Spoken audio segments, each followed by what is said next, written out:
Well, good afternoon, everyone, and welcome to today's fun installment of our Lunch Bites series. My name is Samuel Holliday, and I have the great pleasure of serving as Director of Operations and Scholarship with the U.S. Capitol Historical Society. We're delighted to have Kitty Felde here today to talk about her forthcoming installment in the Fina Mendoza series. But before we get to all of that, I'd like to go through just a couple of quick housekeeping matters for how we like to use this Zoom webinar platform to engage with you, our wonderful audience. First, if you have any content-based questions for Kitty or for Jane as we get into today's talk, you can go ahead and put those into the Q&A section of the webinar. That looks like two little speech bubbles, either at the top or bottom of your screen, depending on what device you're using to join us today. If you have any technical troubleshooting matters, if you feel like you're having trouble hearing us or seeing us properly, you can submit those in the chat section. I'll be keeping an eye and answering real time over there. So once again, any content-based questions can go into that Q&A section of the webinar platform. It's now my great pleasure to introduce the President and CEO of the U.S. Capitol Historical Society, Jane Campbell, who will get this program started. Jane? Hello. Oh, whoops. Got to get my self on the screen. Hello, how are you? You know, Sam, we got to worry. You know, here you are, right, healing at my heels, being the president. we thank you very much, Sam, for all the work you do to pull these webinars together. And this is our Lunch Bites, which is our sort of fun stories about the Capitol, both about the art and architecture of the Capitol, the design of the building, the design of the grounds. But every now and then we just do some fun stories about people who have written books that are set in the Capitol. And today we're in that mode. Kitty Felde covered Capitol Hill for nearly a decade for Southern California's public radio. She's an award-winning reporter and talk show host who has covered everything from war crimes trials to the OJ Simpson adventure. She won the Journalist of the Year award 3 times in 3 years from the Society of Professional Journalists and the LA Press Club. She has now decided that she is going to tell the story of Capitol Hill from the perspective of a 10-year-old whose father is a congressman.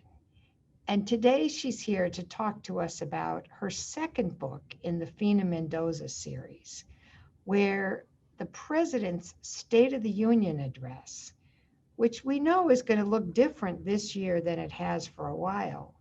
But in this book, what happens is that Fina Mendoza, the 10-year-old, is sitting in the gallery as a special guest to watch the State of the Union. And a mysterious bird poops on the head of the president in the middle of the State of the Union address. And Fina Mendoza is trying to solve the mystery. And the question is, can she outsmart the Secret Service, the Capitol Police, and most of Capitol Hill and find that bird? So Kitty Felde, come tell us the story of what's going on with Fina Mendoza, what made you decide to do this, and how does this go? We're going to listen to you tell the story, and then our listeners will have the opportunity to send questions in through the Q&A, and I'll be back once you get finished with our readers' questions. So I'm going to step out so people can see your face. Take care. Thanks, Jane. And thank you so much to the U.S. Capitol Historical Society for inviting me here today. It's a great pleasure and a great honor, especially, you know, I look across the street and then there they were in that building and here I am. So here's the story. I worked in the U.S. Capitol and fell in love with the place itself, with the people who worked there, with the actual honor to be there to watch the sausage being made, to watch Congress do its work or not do its work. And it was a really, I would say, a life-changing experience for me because I was a kid from California. I'd covered government in California. I knew politics in the city of Los Angeles. I think I knew every mayor in the last 20 years, but I had never really experienced how different Washington, D.C. was. And it was kind of a shock to me. And it wasn't just that the way the government worked was different. The culture of Washington, D.C. was different. It was things as mundane as shoes. I realized that every pair of shoes I brought to Washington, D.C. didn't work. My beautiful lime green mules, you just couldn't walk on cobblestone streets, and people looked at you strangely in Washington, D.C. So I told these stories when I got back to California to my friends about just how different things were there. And, they all laughed, and they ran out of people to tell stories to. And it became more and more clear to me that kids especially have no connection to Washington, D.C. On the West Coast, it's so expensive to fly to D.C. for that 8th grade trip. Most kids don't do it unless you go to a private school or your parents bring you. So there's really no connection. When I do class visits, I always start with a map, only because kids in California identify Washington as that state that's above Oregon, not Washington, D.C. So I wanted to kind of bring that world that I fell in love with to the next generation. And then as things got nastier and nastier in Washington with partisanship, I thought, my gosh, we're poisoning the well of kids who want to go into public service in the next generation. And what can I do to make a difference? So I created Fina Mendoza. And she was inspired by a kid that I mentored for many years. She even lent me her name for the character. And Fina moves from California to Washington, D.C. with her older sister, Gabby, and to live full-time with their dad now that their mom has passed away. And grandma's supposed to come move with them, but unfortunately she's had a bit of an accident in Los Angeles and she has broken her leg. And so pretty much the kids are on their own with their dad. Dad works all the time, et cetera, et cetera. Fina gets an after-school job walking a congressional dog, and there are congressional dogs all over Capitol Hill. When you walk through the halls of Congress, well, I should say, when you walk through the halls of the House office buildings or the Senate office buildings, it's not unusual to see a giant poodle or a beagle or a mutt walking through as well. Members bring their dogs to work. And so Fina gets a job after school walking one of the congressional dogs. It's this giant orange Briard named Senator something. And its owner is a Republican congresswoman from Georgia. And she wanted to name the dog after her favorite senator, but she couldn't decide which one was her favorite. So they just called her Senator something for a while, and then the name stuck. So Fina, and he becomes her Dr. Watson, accompanying her on her trips. And in the first book, she solves the mystery of the demon cat of Capitol Hill, which is this mysterious cat that if you see him in the Capitol crypt, you are cursed with bad luck for the rest of your life. If you're a politician, that means you lose your next election. At any rate, Fina thinks she sees the cat and she's got to solve the mystery because there's been enough bad luck in her family and she doesn't want it to continue. So there's that. Fina's dad works on the Rules Committee, so we get to see a peek of how the Rules Committee works. And in book 2, her dad is invited to be the rebuttal giver. After the State of the Union address, the opposing party to the president gets to give their own response. And since 2004, there was a skip in there. I think 2011 it picked up again. There has been a Spanish language response to the State of the Union. And so Fina's dad gets to give it. And so we see, from her perspective, this bird, which poops on the president's head. She gets to see her dad giving the rebuttal speech in Spanish. And because of that, he gets tapped by leadership to be on this bipartisan committee tackling, of all things, immigration reform. I wrote this book long before it was announced from the Biden administration that was a priority. But anyway, so we get to see a bit of what goes on with the various gangs of 8, as they used to call them, when members of the House and the Senate would get together and try to come up with stuff. We'll see how this one actually works in real life. It doesn't go particularly well in my book. At any rate, so that's what happens. And so Fina has to track down this bird, and she's tasked, she's hired to do this job by the woman who works down in the snack bar in the basement of the US Capitol. And it's a wonderful, it's this dorky little place down there, but it's full of characters. And so one of the characters who Fina meets down there is a gal named Monica from the Caribbean. And she asks Fina to find a mysterious bird, which she thinks is going to deliver her a very special message. And Fina thinks, well, gosh, if she's getting a message, maybe the bird has a message for me too, from my dead mom. So that's what drives her to go on this long journey. The State of the Union itself, I want to talk just a little bit about, because it was one of my very favorite nights in Washington. It's a very different experience once all of the tourists go home and the Capitol becomes this palace. I mean, it really is a palace. Even the insurrectionists who weren't, seriously involved with really dangerous things and were just following the mob in there, you could see it in their faces when they got into the Statuary Hall or the Rotunda. They were awestruck. I mean, there's just something about that building that leaves you breathless in some ways. And so the State of the Union night, it's like the ball for Cinderella is the best way I can describe it, because it lights up at night. You go into Statuary Hall, which is where most of the reporters hang out, because after the State of the Union, the spokespeople from each party come out to try to spin the State of the Union to these reporters. And of course, all the reporters are waiting to hear what all these other people say, so they have something to go with the president's news clips when they put their news package together. But it is packed. It is just wall to wall. In the middle, there's sort of the red carpet. There's no carpet, but there are red velvet little ropes that keep those massive numbers of reporters out of the space and allow the lawmakers to walk down the middle. And but there's just excitement in that room. And then you go out into the hallway and you start running into members of Congress who are bringing their special guest. Generally, what happens is that somebody will bring a person who represents an issue they care very much about. So for example, Congresswoman Jackie Speer from California cares a lot about Me Too issues, and she may bring somebody who illustrates that issue.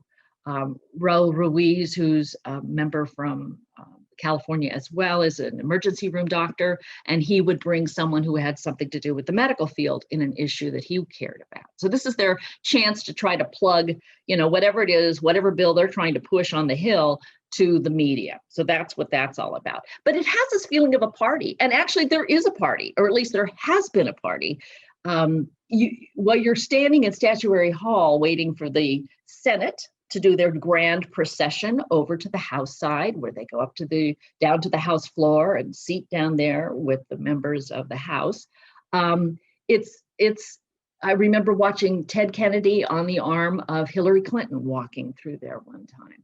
I mean, there's just sort of this, we don't have royals, but in the US Capitol, the Senate thinks they are. So they walk through with this great sense of drama and pageantry, et cetera, et cetera. And quite frankly, they've had probably a little bit to drink at dinner, because everybody seems to have had a little bit to drink before the speech. You can kind of tell people are a little happier than they normally are. The speech itself is, now I have to say, I was never a senior member of the press corps, and just like everything else, the press corps runs on seniority. And so I was delegated to sit. I never really got a seat until my last year on the Hill, and my seat was this little round leather-topped stool that pushed you right up against the edge of the House gallery. So you're always afraid you were going to fall over every time you stood up. I usually sat on the concrete steps. I mean, that was my seat. So you had to wait until everybody was seated, and then you could sit down, and it was really crowded on the steps too. And I do not know how the fire marshal ever allowed that many people to sit in that House gallery. But it's, again, you're there and you're surrounded by, all of a sudden you're looking over and you go, oh, is that so-and-so? It's kind of like going to the Super Bowl. Oh, is that so-and-so? It's very disconcerting in that way, but exciting. So Fina, when we get to the speeches, let's do before the speeches. She's explaining to her grandmother, who is also there with her, and is explaining what's going on to her. And both she and her grandmother are extremely big fans of Sonia Sotomayor. They love her. Fina dresses up like her for Halloween. And Fina has told Grandma about the protocol. You are very quiet. You don't clap unless everybody else is clapping. You don't applaud unless everybody else, you don't laugh. You're trying to be really quiet and not get into trouble. Fina's always worried about breaking the protocols of the US Capitol. Well, grandma sees Abuelita. She sees Sonia Sotomayor come in with the Supreme Court when they enter the chamber. And she just, stands up and waves and shouts. And Fina's really embarrassed and is afraid they're going to get thrown out. But of course, Sonia Sotomayor looks up and waves. And actually, that's something that had happened to me. I didn't yell, but before I could sit down, I'm standing around on the concrete steps. And there's, again, one of my members from California, David Valadeo, a Republican from the Central Valley of California, and he's taking pictures with his cell phone. Now, you're not supposed to do that sort of thing. You're not supposed to, especially if we are mere reporters, are never allowed to even bring that kind of equipment into the US Capitol. Although they have changed the rules, so now you can text, but you can't take pictures. But here he is taking pictures. And so I'm standing there because I have nowhere to sit down until everybody has filled in all the other seats. And he looks up and he looks at me and he waves. And of course, I have to wave back. So there's a picture of me waving in the middle of the, pomp and circumstance of the State of the Union address that he sent me. So it's one of my treasures of my time there. In the book, Fina complains about how long the speeches are. They don't start, for her, it's West Coast time, it's 6 o'clock, but it's 9 o'clock in Washington, D.C. So it's late for a kid who's got school the next day. And the speech in the book goes on for quite a while. And I guess she should have been around when George Washington was giving his speech, because it was only, 1,089 words. And to put that in some kind of context, the longest State of the Union address, and this should be no surprise to people who have been following Washington for a few years, was Bill Clinton. Bill Clinton gave the longest State of the Union address in person. Other people have written them and sent them in. Jimmy Carter's, I think, was 33,000 words. He didn't deliver it, he just sent it in. But Clinton went on for almost 2 hours. It went on forever. So just to kind of judge time-wise, George Washington's speech, 1,089. Clinton's speech was 9 times longer. So it went on forever. Let's see. There is tons of security that night, as you can well imagine. And you've got a whole bunch of people who've never been to the Capitol before, and they don't know about the kinds of things you can bring and not bring. They have a special kind of check, cloak, what do you call that? Coat check room. It's not a room, it's just a desk you go to leave your stuff. So you've got really expensive cameras, cell phones, anything, a bottle of water, any of that stuff gets taken away from them. And so in the book, Fina has to really explain to her grandmother what you can and what you can't do. There's one other thing that always happens, and I guess you could call it the best seating. So if the president is in your party, here's your photo op opportunity. You want a picture of you and the president at the State of the Union in this beautiful place, the House of Representatives chamber. So what you do is on the night of the State of the Union, we should say on the day of the State of the Union, as soon as you can, you get in and you camp out at the end of the aisle where the president will walk down. Now you can always kind of pick, most of the freshmen will do this because it's a big deal. Shake the president's hand. So this is what happens. They're sitting there all day long. I don't know what they do for bathroom breaks. Maybe they ask each other to watch their seat. So then they're sitting there and the president walks in and he shakes hands as goes on. And you've got your picture, it's on TV. You can get a screenshot and you've got some campaign literature for next year. The press corps is very collaborative on the State of the Union night because it's as if you were having 100 pairs of eyes, keeping an eye on what's going to happen, because you're always looking for the anomaly, or, if the president goes off script, or one year, people like Congressman Joe Wilson stands up and calls the president a liar. When that happened, everybody in the press corps area is like, who was that? Who was that? Did you see? And they've got binoculars and everybody's trading information. Again, there's this sense of thrill and excitement, and it's a kind of a joint experiment that we're all there. It's very exciting. I want to talk a little bit about also the about the differences between LA and Washington, D.C., just in terms of culture shock. I mentioned the shoes. The shoes were such a thing to me. I kept noticing that women in Washington were wearing shoes that were, how should I put this? Not the most attractive in the world, no offense, but I understand the reasoning. I mean, you're walking on marble, you're walking on concrete, you're walking on brick, you're walking on cobblestones, and not to mention the fact that because there's so many trees in Washington, D.C., they push the sidewalk into all kinds of weird shapes. So you need to have a pair of shoes that, as my husband would say, you can walk a mile in. Well, you may walk more than a mile or 3 miles if you're working on Capitol Hill. So I understand the need for comfort shoes. However, when I was on the Hill, it seemed like most of the staffers were wearing, it's like the ugliest shoe in America. They were ballerina flats, round-toed with a buckle across the top. And I kept seeing them. Everybody was wearing them. So I started taking pictures of really ugly shoes. And there's even a Twitter account, not very active anymore, called Shoes on the Hill. And they were pictures of some of the really ugliest shoes that staffers and members of Congress were wearing. There's a pair of Barbara Boxer's boots in there that if you look hard enough, you can find them. And DC is also different in terms of what people are interested in. In LA, if you meet up with somebody, the first question was, how is traffic? Well, this is all pre-pandemic, of course, although traffic is getting bad again now. But you would say, that would be the first question out of your mouth. In Washington, it's always, who do you work for? What do you do? It's always job oriented. It's almost like a giant LinkedIn party at all times in Washington, D.C. But there are similarities too, because, LA really is a company town, and so is DC. It's just a different company. Instead of the entertainment industry, it's government. And, it's hard to see who takes themselves more seriously when it comes to that. After the first book came out, I realized that all of my years in public radio hadn't gone to waste. I knew how to do audio. And so I decided that another way to get the word out, to try to introduce Washington to more people, was to do it in story form for your ear. So I created an episodic podcast called the Fina Mendoza Mysteries. And there's 8 episodes that cover the first book.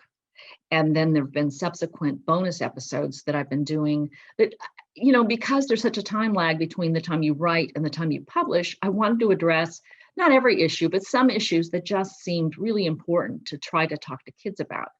So we did one about the coronavirus, where Fina is keeping an audio diary. That's her assignment from school. We did one about the election itself. And I wasn't quite sure how to approach that. Well, there was a bill that didn't really go too far, but it was at least did come up for an amendment vote in the House in 2019 that would have lowered the voting age to 16. Well, Fina's only 10 or 11, so she's got a ways to go to be able to vote. But her classmates decide that, well, you know what, if they were going to lower the voting age to 16, they should lower it to 11, to double digits, as Fina says. So I got a member of Congress, Mark Takano, who was one of the people who was one of the co-signers on that bill to lower it to 16, to come and answer questions in a Zoom call. This is how we did this during pandemic, to tape these bonus episodes. He joined my fictitious kids who had questions that I had written, but he answered them in the way that he would have answered them if they had actually come from real life kids. And the kids are asking questions about, would you support lowering the voting age to double digits? Well, he doesn't, and he explains why. So that was a 2-part episode that we did related to the election. And then the insurrection happened. And, I was devastated. I was completely devastated, because it's like somebody had broken into my house. And I had been dealing with a lot of kids on Capitol Hill for another podcast I do called Book Club for Kids. And I contacted some of the teachers I know on the Hill. And I asked them how their kids were doing and what were the questions they were asking. And how are you handling this? How are you having a conversation with your kids? And it was difficult. And some of the things that they said, again, resonated with me. And so we created a bonus episode, 2 bonus episodes that are designed to help talk to kids about what happened on January 6th. So I'm not covering Capitol Hill anymore, but I feel so very much at home there that it's a joy for me to continue to write the Fina books and produce the Fina podcasts and to talk to kids about Congress. I feel connected. I still feel that it is part of, it's become part of me. And I love my Fina family. I love my adventures that she's on, and we'll see what happens in book 3. Jane, people may have a few questions either about the book or about the night of the State of the Union. As a matter of fact, people do. And thank you so much, Kitty, for telling your story. And you know, I think we're all so dedicated to having quality civic education, particularly, you know, when we saw in the wake of the January 6th insurrection, the one thing that was clear is that people were told things that were absolutely not right. And they didn't have the basic core knowledge of how our government functions. And so they believed those things. And so if we're really going to get ourselves to a position of strength as a democracy, we have got to instill in every way that we can imagine a clear understanding of our American government for people at all ages, not just kids, but adults. But you've taken on the kids with Fina Mendoza. So, but one of our listeners, early on, her question, well, I don't know if it was him or her, but yeah, her question was, did working at the Capitol give you more or less respect for lawmaking? And you were there for a number of years. Yeah. What did you see change over that time in terms of the way our laws are made? And did any of your direct engagement of being there change your perspective? Well, you know, it's gotten so much more partisan. I mean, it's easy to say that, but it manifests itself in such dumb ways. I wasn't there in the old days. I'm old, but I'm not this old. When in the old days, people used to live full-time, most of the members in Washington, D.C. because of travel. It just took forever. I mean, even today, if you are a representative from Alaska, it takes that poor person, you know, 12 hours plus to get home. If you live in a small city in California that's away from a major airport, it can take you 10 hours plus to get home. So it's a long way. So a lot of people just, and that's now, but in those days, people lived together on the Hill. They, their kids went to the same schools. They would meet up at soccer matches. So there was a kind of rapport that happened. And that is really broken apart as people fly home on Thursdays, fly back Monday night. They only see each other in the chamber. And it's gotten so bad lately that people don't even want to be in the House gym or the Senate gym together with someone from the other party. I mean, come on, you know, you can't stand next to somebody doing your elliptical with somebody, you know, just from the other party. It doesn't make any sense. And when members try to do something that's bipartisan, what was the name of the group that they started? The Problem Solvers, I believe. They had this big caucus, yeah. It's a caucus that supposedly, you know, isn't there something we can agree upon, like infrastructure? We all need our bridges not to fall down. They tried to find ways that members could meet with each other and talk to each other. Well, sometimes those members are ostracized. I mean, just for talking to the other side. If you want to get a job on Capitol Hill, pretty much you have to decide which party you want to work for. Because if you work for a Republican, there's no way a Democrat's going to hire you. I mean, these things are just seem to be getting more and more built in. And I just think it's absurd. And quite frankly, you know, Jane, I think members, not all, but I think some members think it's absurd as well. You can just see it on their face when you ask them about it. But they have to toe the party line because it's kind of a zero-sum game right now. You have to be, you know, nasty and brutal and stick with your party. Otherwise, you're going to just have no say in anything at all. So it disappoints me. It really disappoints me because I think they act more juvenile than Fina. How's that? Well, I think maybe so you've answered the question about your perspective. I think we then look at how do we move toward a more civil engagement and better. I mean, the whole work of the Historical Society is to find and identify ways in which Congress has made a difference. Yeah. We try to lift up people who are working together, who have in the past share those stories.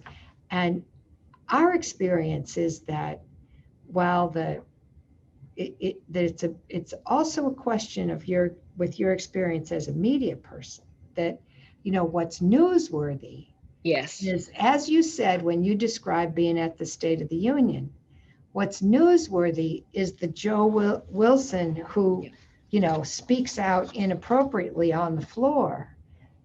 The day that the Congress decided one of the things they needed to do in order to try to break down some of the partisan barriers is to have a bipartisan partner to go to the State of the Union.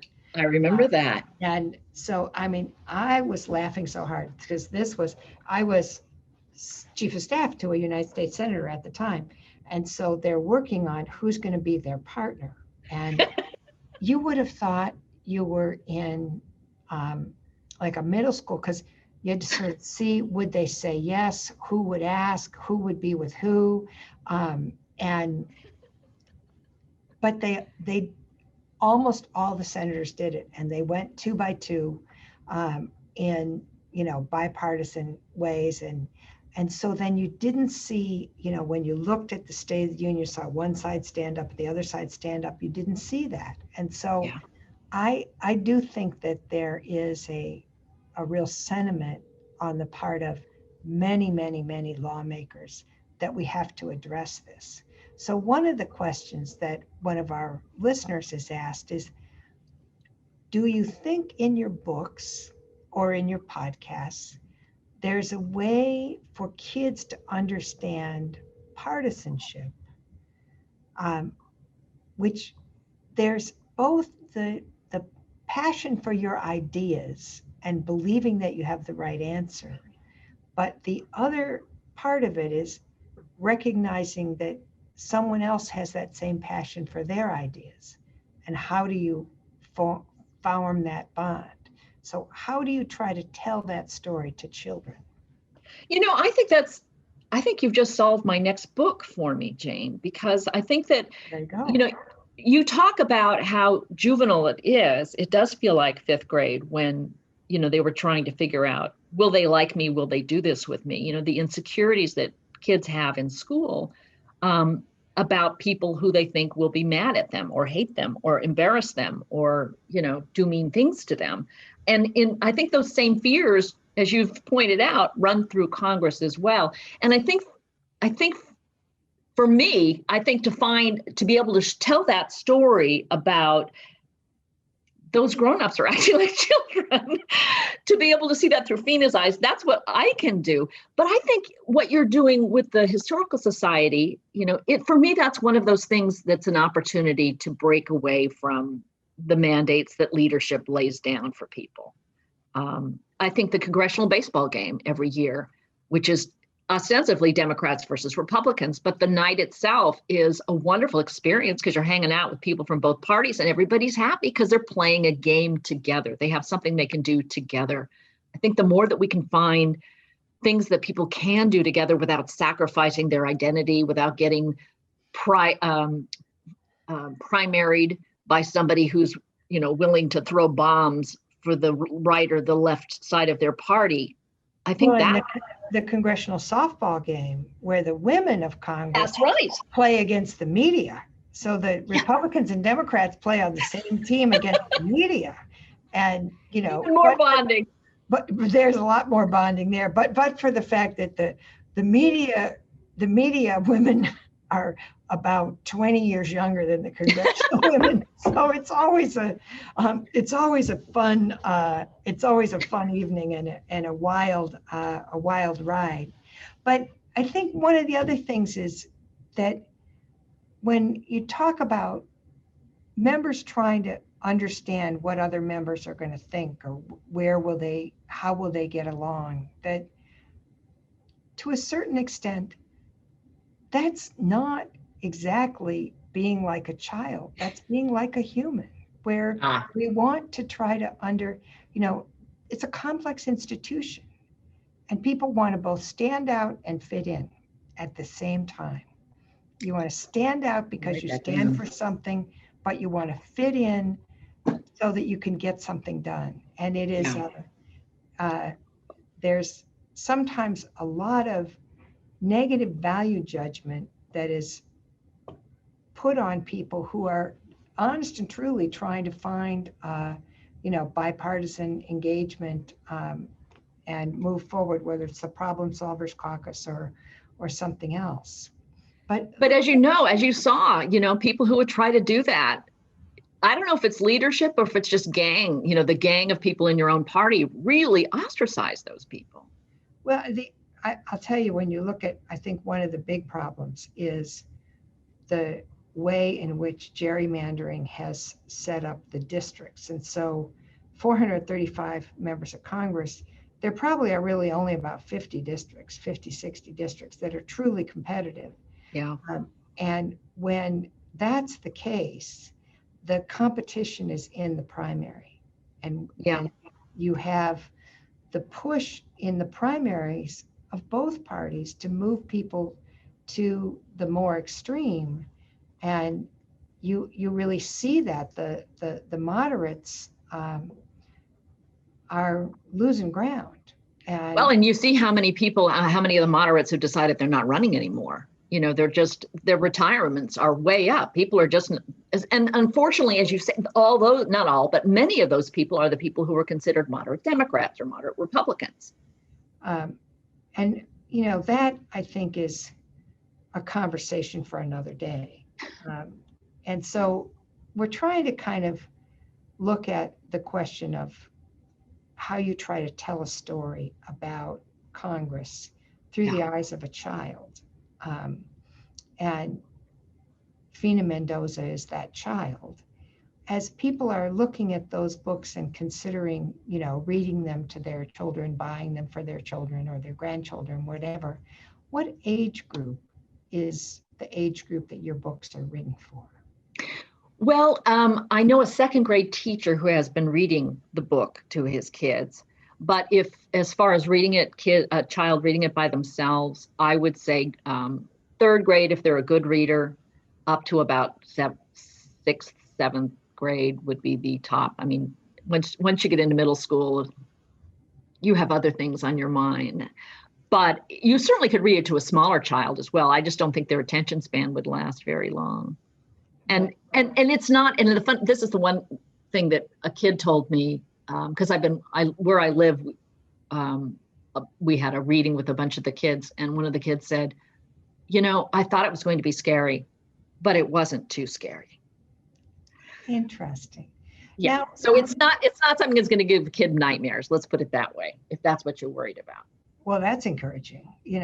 Sometimes. I mean, I know Congress gives a lot of us nightmares, but no. We find Congress doing fascinating and encouraging things. But let's ask. Let me talk to you about you and what possessed you to go down this path. Were you interested in politics as a child? Yes, I was raised with a mother who was a New Deal baby. She was convinced that her family survived the Depression strictly because of Franklin Roosevelt. So that was sort of growing up with that. I never ate grapes as a child because of the United Farm Workers Union trying to get organized. She made me stand outside of grocery stores and hand out flyers asking people to boycott grapes and boycott lettuce. She made me go door to door. I make her sound like a tyrant. She made me go door to door during, I don't know if it was McGovern or I can't remember which elections it was, to knock on doors. This is in California? Yeah, in Los Angeles. And I grew up in Compton. And as I was growing up, it was when the civil rights laws were being passed in California. And there was a lot of white flight that happened. And my parents refused to move. They just would not leave on principle. They felt that it was important not to do that. And so, yeah, I grew up in a social justice family, a Catholic social justice family. And so politics were always interesting. And in 2000, where we live here in Los Angeles, Ron Dellums was our member of Congress, and he passed away. And early on, there were no big names that jumped in. It was just Joe Blow down the street and his sister Karen. And, there just weren't a lot of people running. And we were buying a Christmas tree, my husband and I, and dragging the thing home, and we're laughing about why nobody had jumped into this race. And I said, yeah, you could win. And he goes, yeah, I could win. So he ran for Congress. In 2000, he ran for Congress as a member of Congress. And, we didn't have any connections with any of the party. I was not active with either party because I was a journalist. You don't do that sort of thing. So we didn't have any of the connections. And God love her, Diane Watson came back. She was ambassador to, I can't remember what island it was. And the party told her, come back. You have 3 days to decide if you want this. It's yours if you want it, because nobody's in the race.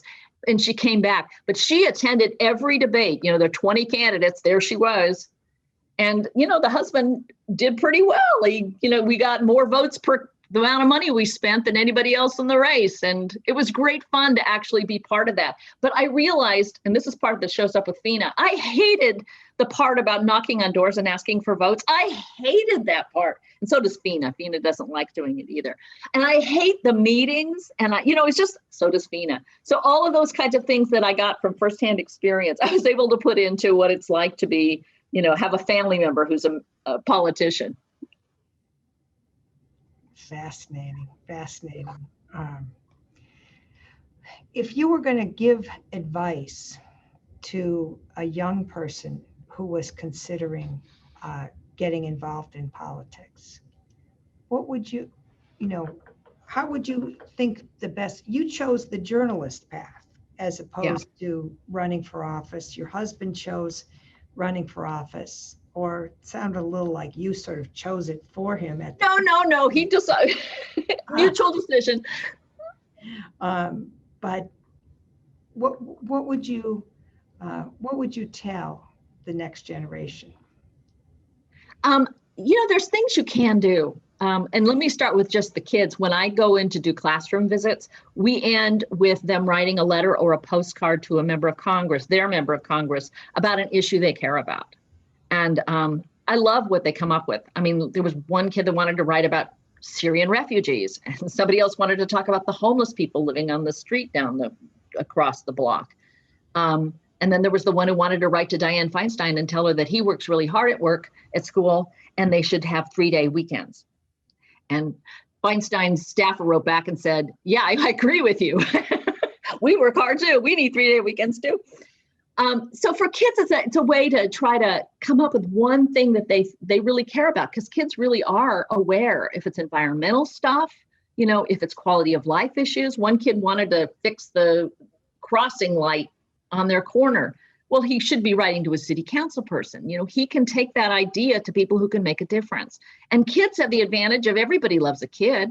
People, they want to encourage these kids to be interested in civics and government. And there's so few of them that are. So this is, they have a bigger voice in many ways than if I had written a letter to my member of Congress about an issue. They really will be heard in many ways. So that's where I start with kids. If you're in college, oh my goodness, there's so many ways to volunteer, to work on a campaign. It's exciting. It's interesting. You may never want to do it yourself, but making those phone calls or working at a poll. I did that a number of years as a reporter. I was a poll worker and watching how the votes get counted and all the mistakes we made as poll workers, that kind of thing. And if you're in college and you're just getting out and you want to know how to get started, I'm sorry, you got to go to Washington, D.C. You just gotta, and try to get a job or an internship, an unpaid job, in Washington, D.C. with an agency that you care about, with your member of Congress. And I always say that, especially to people in California, because it doesn't occur to them that this is something they could do. So it's to get there in firsthand. And, then you start having coffee with everybody in Washington, because everybody loves to talk to you about what they know if you have a coffee with them, and you ask their advice. What should I do next? What do you think about this? People love to give advice in Washington. So that's what I would say. Just find, if you can't get to Washington, your member of Congress has an office about 3 miles from where you live. Volunteer there, answer the phone, see how you can get involved. Everybody's looking for volunteers. And you get your feet wet and you decide, no, this is not what I want to do. Or you say, yeah, what do I do next? Well, this has been so much fun, Kitty, to talk to you about your book and Fina Mendoza and her adventures. I'm sure that our folks are going to be anxious to get that book. It comes out in August. It does. But they can certainly, get the first book, which is already available. And there's also an opportunity to sign up for the podcast, right? That's correct. And if you want an autographed copy of the book, just shoot me an email from the website and I'll send you a book plate you can paste in the book. And so we'll have all that information in the follow-up note. But one of the things we always try to do when we do this is give people an alert to things that are coming up. And I know that many of our listeners, particularly of the Lunch Bite series, are fans of Steve Livengood, who has been our chief tour guide for over 25 years here. This is his 25th year as in that position. 50 years he's been doing tours of the Capitol. There's nobody who knows more details, loves the Capitol with the passion, and we're going to celebrate that service on Thursday. And so we're hoping that, everyone will join us in the celebration of Steve. Of course, we're doing it virtually because everything is virtual these days. And the good news is it means, Kitty, you can join us from California. I know, these have been a joy. I have to tell you, Jane, I've enjoyed them so much. I just wish they were a little later. For us, it's 9 a.m. and my brain doesn't really work that well. Well, that is a problem. I guess we're Washington centric. But we also are doing our More Perfect Union series, which is our Scholar series. Those are on Thursdays. And in April, we move into a conversation about how we have worked with the native peoples of this land, and how we continue to work on that More Perfect Union to make sure that everyone has a seat at the table. The first session is on the 1st of April, and that is going to be about tribal sovereignty. And from the beginning, the agreement was that we would have a nation-to-nation agreement with the tribes. And that has never, there's been some rocky moments about just how that's gone. And we have two distinguished scholars, Matthew Fletcher, who is the Foundation Professor of Law and the Director of Indigenous Law and Policy at Michigan State. And he is a fascinating person because in addition to being a professor of law, he's the Chief Justice for the Poarch Band of Creek Indians for their Supreme Court, an appellate judge for 8 other tribes. He's a member of the Grand Traverse Band of Ottawa and Chippewa Indians, and I'm very interested in how he will describe that whole dynamic. He will be joined by Patty Ferguson Bonney, who is the faculty director of the Indian legal program at Arizona State. And so we will really have an interesting conversation about tribal sovereignty. And then on the 15th, we're going to talk about trying to meet the economic and educational opportunity needs for Native Americans. Too often we see Native Americans left behind in the economic vitality of this country and challenges with their education. So Dr. Ned Blackhawk, who is a professor of history and American studies at Yale, is going to talk about that history and what Congress has done in order to try to secure the More Perfect Union for those, those people who are Native Americans. We talk about as Deb Haaland was sworn in to be the first Native American cabinet officer over the Interior Department. She's a 35th generation American. Now that's something to behold. Wow. So we invite you to join us for the rest of these, to continue to be engaged. And we remind you, as we always do, that these are available only because of the support of members and donors to the Capitol Historical Society. We are so grateful for your engagement, your opportunity, and all of the investment that you put into making this possible. Thank you for being with us, Thank you for sharing the invitations with your friends and neighbors. Kitty, thank you for getting up early, coming and joining us, and for writing the book, and writing the books and telling the story in an imaginative way so that we can share the love of democracy with our children. We Jane, really thank you for the appreciate your invitation. being with us. Thank you. Thank you. Have a good day. Bye.